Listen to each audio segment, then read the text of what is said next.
To many of you, this is a familiar sight. Today we're at Gilcrease Museum in northwest Tulsa, and it's one of the world's finest museums, particularly of American history and art.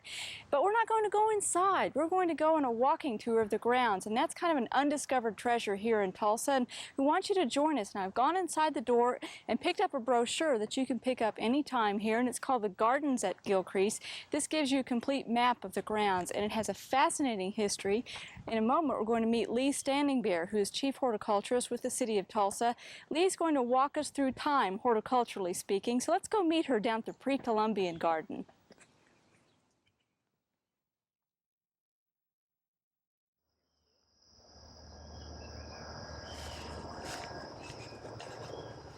Hi, Lee. I'm so glad you could come out and join us today here at the gardens. And a lot of people, as I mentioned when we opened, have gone to the museum and seen all the paintings and sculpture and historical documents, but they've never really taken time to walk around the grounds. And what actually makes up the gardens at Gilcrease?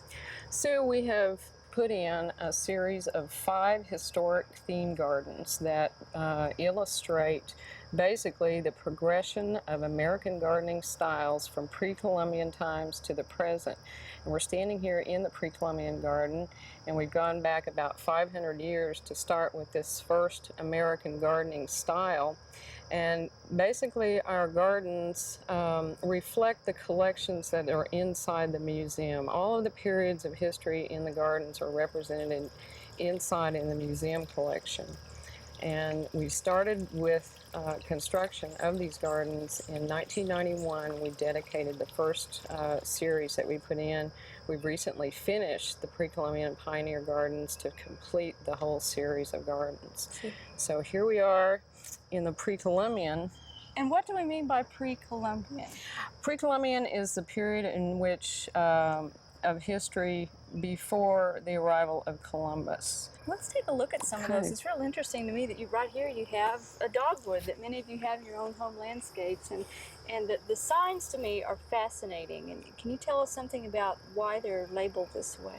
The signs are labeled with the common name of the plant and the botanical name and also the Osage name, and then we've added just a little bit of information about what the plant was used for. It is interesting because the dogwood says bark used for medicinal purposes, and then what do we have on over here? This is buckbrush, and this is a very common understory plant in Oklahoma that later in the fall will put on some very attractive coral berries. And it's a good plant, native plant to use in your own home garden. The stems of this were used to weave utilitarian type objects. Might have been a parfleche, a container to hold things, a container to carry things in. Okay, and then on over here, this is one that a lot of you may see along roadsides this time of year, and they actually had uses for, I guess, many plants, but this one was kind of unusual to me in that it wasn't so much a use, but it was a symbol. It is a symbol, and it is symbolic of peace, basically, among the clans of the Osage tribe. And we don't know the Osage name for this, but it's a very beautiful roadside wildflower. Oh, yeah, and one that you could certainly grow in your own yards. And what I find interesting is that you do have some structures out here as well. And what can you tell us about these? See, this is a brush arbor, and they were building these to serve as basically an outdoor room. They would cook underneath these, sometimes sleep underneath these. It was just a protected, somewhat protected outdoor kind of room.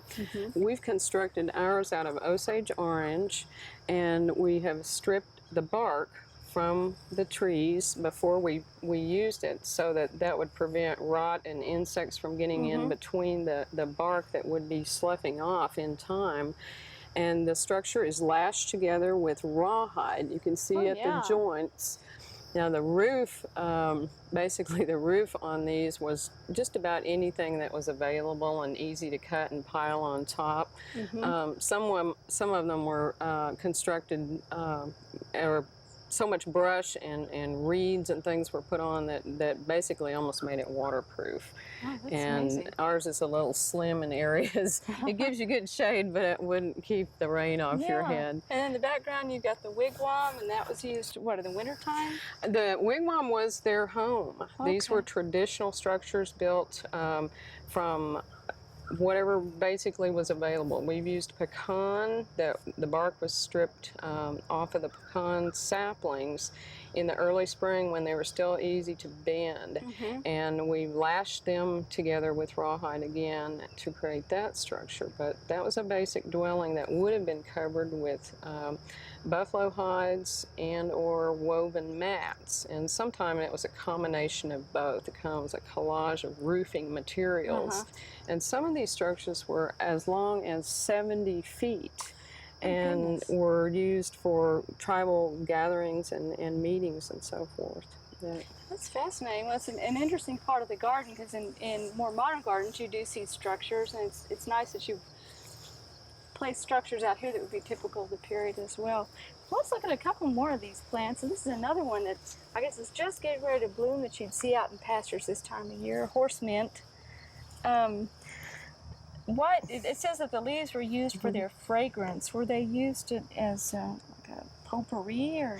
Well, of course, the leaves are fragrant, and I'm not sure any of us today would use it as a perfume, but basically they would use it, they would rub down clothing with it. They would rub down the walls of the inside of a house to make it smell good. Sort of freshen it up a little bit. Oh, that's great. And that good old pokeweed that you see coming up, and says they use the berries for dye. And then over here is one I think is just beautiful, just starting to bloom. And of course, we encourage you butterfly gardeners to have this in your garden because butterflies love it so much. But again, it's one that, would they have cultivated or just gone out and gathered this? This would have been collected. Okay. And of course, if you've had any experience with butterfly weed, you know that it puts on a pretty good sized tap root, and it's not at all recommended to try to transplant it from the wild. It's much easier to seed and start right in place, but the roots were dug and used for medicinal purposes. Well, and with all wildflowers that you see out on the roadside, we strongly discourage you from gathering those from the wild. It's far better to get the seed from the trade and plant it that way and leave those in place. Right. Well, there's one more I want to look at before we leave this and head forward into the future, and this is one that sort of surprised me, was the sweet flag. I think of that as being associated with water gardens. But is this, again, would they have cultivated this or This would have been growing wild, you know, perhaps near where they would have set up an encampment or a village. And often they built their homes near a creek or a stream that had fresh water, and then plants that they used growing on the shoreline. And the roots, you know, this is very thick and comes in, you know, grows in really thick stands where you find it along the creek banks. That's a beautiful plant as well. Well, this is really interesting, that the Osage Garden, and again, this is one that you can drive, I guess, go down the path behind the museum and get to. And then how far into the future are we moving as we head towards the Pioneer Garden? A couple of 100 years. Okay, Sue. well, let's head that way. Well, Lee, this one's starting to look a little more familiar maybe to people, but it strikes me that it has a measure of protection around them. What can you tell us about the Pioneer Garden? Pioneers had to protect their gardens from wildlife and livestock and cows and whatnot. And everything that you see here, including the split rail fence, was hand split, you know, from nearby wood, whatever was available. And of course, here in this part of Oklahoma, there weren't any pine trees, and they probably used cedar when they got to Oklahoma because it would last the longest. Okay, what can you tell us about some of the plants that are in here? Well, pioneers were coming from the East Coast, of course, in their covered wagons and everything, and they couldn't bring much with them, but you know, they always managed to find a little corner in the wagon for a favorite plant brought from the East, and that might have been a trumpet vine, hollyhock, something. And then when they got to their homesteads, created their homesteads, they would dig wildflowers from the fields nearby. And they also learned about plants from the Indians. The Native Americans helped them a lot with food items that they could go collect out of the wild. And then they started to cultivate quite a bit. So and these are some plants that they did collect from the wild. Okay. Crested iris and sassafras and wild ginger. Now that's interesting. Those are ones that you hear about in herbal deals, but I never really thought of the pioneers as really using the crested iris. But it says mostly for ornament. They had ornamental value. Yeah. And they're native to Oklahoma. The wild ginger is native to the northeastern part of the state, and the sassafras. Great. Well, as we leave the pioneer times, where would we move from there? We would go to the colonial period, colonial gardening period, in which people had come from Europe, and they had come from a very, very formal garden style that was traditionally laid out in a very formal manner, and they were taming a wilderness when they got to the United States. So this very formal, carved out of the wilderness kind of look was really important to them, and their gardens were laid out in a parterre type fashion. And in each of the parterres they would plant,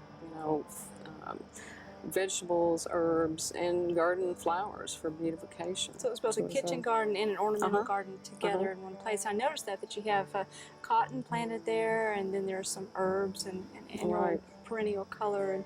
And the box around there, did they ever use any other kind of hedge material?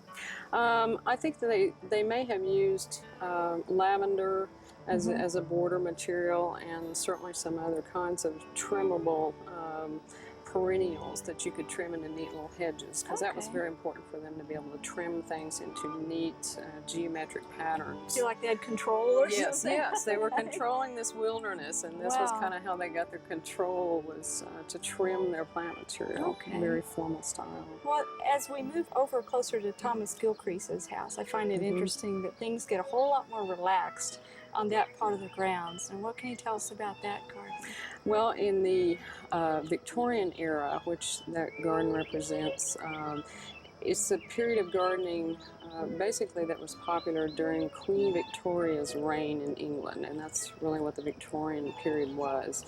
And during that time, geographical expeditions were going out to new worlds and exploring new continents and bringing back really lots and lots of different unusual plant specimens. And botanists would bring these back, and it kind of prompted construction of the first conservatories in which plants were held in controlled environments where they would not grow in England and throughout Europe.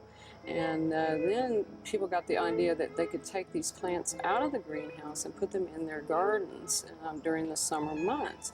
And this is where bedding out became really popular. And so bedding out of all these collections became really the rage. And that's what the Victorian garden really is a collection of plants. Yeah, I noticed there's some really very unusual things like Harry Lauder's walking stick. Yes.